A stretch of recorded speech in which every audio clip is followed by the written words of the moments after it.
It's nice to see you again, Dr. Petrasek. I enjoyed our discussion. Yeah, thanks for coming by again. We had a couple of follow-up questions we want to ask you, if that's okay.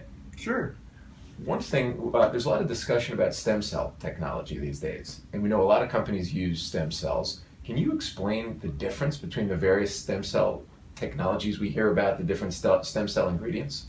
Yeah, I mean, stem cell has become such a popular buzzword, and people overuse it, misuse it, and people try to apply it inappropriately. So maybe I should just tell you, and maybe you know this already, but just so I answer it clearly, I'll tell you what is a stem cell. In the beginning, when we start off life, we all start off as a single stem cell, just like that.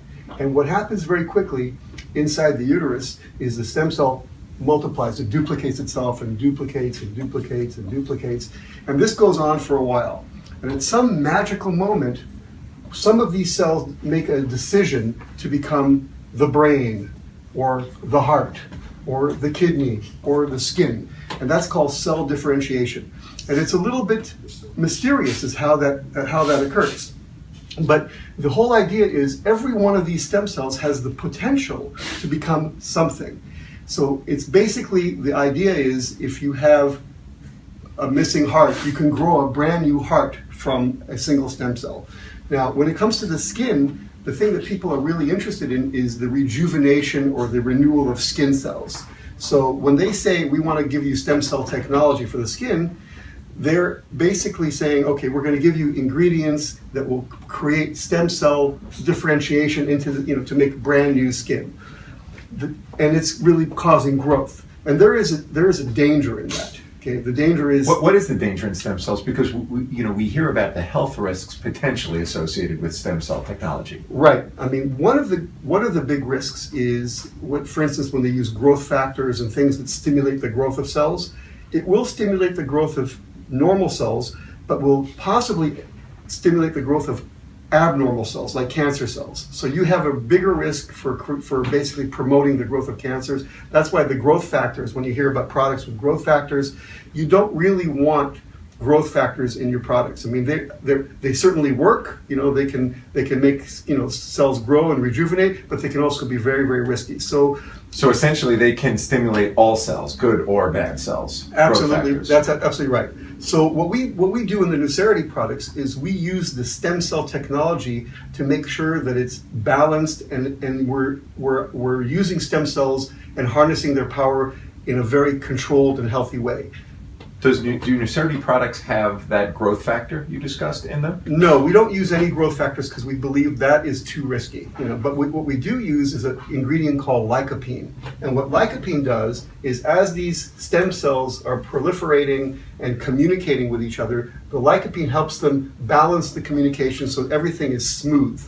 And that's a very unique feature that Nucerity has. I don't believe any other product in the market that I know of has that feature, the cell communication feature.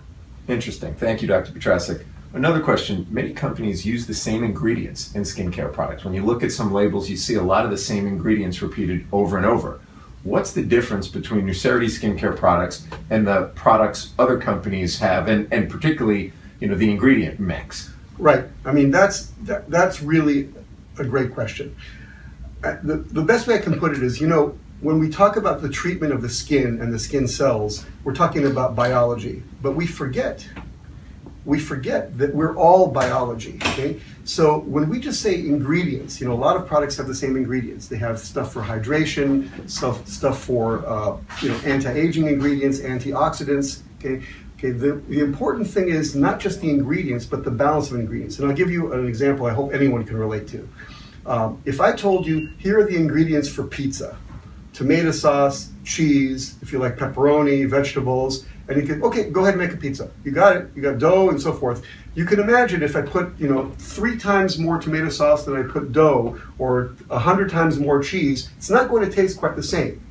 So you really have to understand the molecular balance between the ingredients and how they work together. And that's basically our trade secret at Nucerity. We have a precise molecular balance that makes the stuff work and is tasty to the cells, if you will, from the analogy of the pizza. Got it. So really, if there's a certain product that has a particular list of ingredients and another one that has a particular list of ingredients, you're saying they may function completely differently, just like two pizzas that are made with the same ingredients, but made with different amounts and put together differently. Yeah, I mean, imagine like a face-off between chefs. Me versus my mother. Okay, we start off with the same ingredients. Let's see who's going to make the better pizza or the better spaghetti or whatever. So that's exactly right. So the same theory applies to skincare. Yes. Great, thank you.